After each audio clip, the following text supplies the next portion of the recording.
JPMorgan Chase is being sued by an anonymous Epstein victim who accuses the bank of enabling and benefiting from his sex trafficking crimes. The victim, known as Jane Dimon, filed a lawsuit in November 2023 in the Southern District of New York. She claims that JPMorgan ignored repeated warnings about Epstein's abuse of teenage girls and young women for over 15 years. She also alleges that the bank helped Epstein move millions of dollars around the world to pay off his victims and associates. Jane Dimon is not alone in her accusations. The government of the U.S. Virgin Islands, where Epstein owned a private island, has also sued JPMorgan for its role in facilitating Epstein's crimes. The lawsuit says that JPMorgan knew or should have known that Epstein was using his accounts to fund his illegal activities, including sex trafficking, child abuse, and money laundering. The lawsuit also says that JPMorgan failed to report suspicious transactions and cash withdrawals by Epstein, even after he pleaded guilty to soliciting prostitution from a minor in 2008 and registered as a sex offender. JPMorgan has denied any wrongdoing and said it regrets having had Epstein as a client. The bank has also said that its CEO Jamie Dimon had barely heard of Epstein before his arrest in 2019 on federal sex trafficking charges.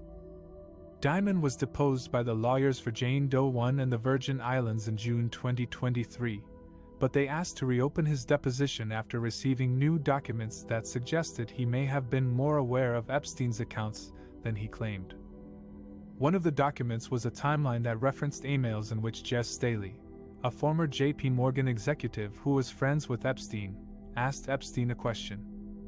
JPMorgan has reached a tentative settlement with Jane Dimon on June 12, 2023, but the terms of the deal have not been disclosed. The bank said that the settlement was in the best interests of all parties, especially the survivors who were the victims of Epstein's terrible abuse.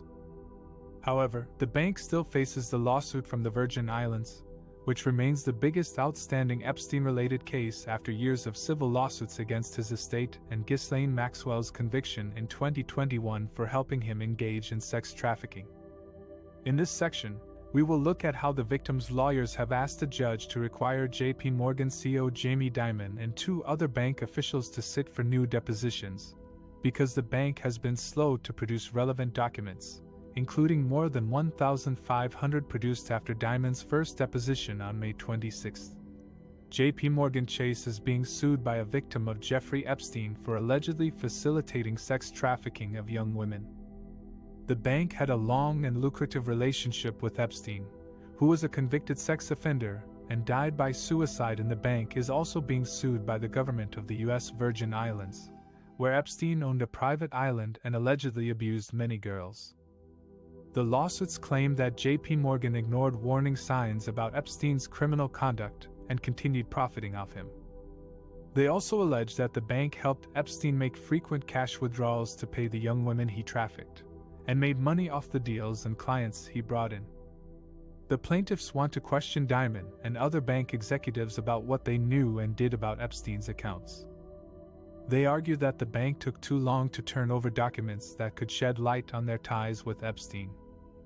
Some of these documents were produced after Dimon's first deposition on May 26, 2023, which lasted for 5 hours. Dimon has denied any wrongdoing and liability. He has said he never met or communicated with Epstein and did not recall discussing his accounts with others at the bank.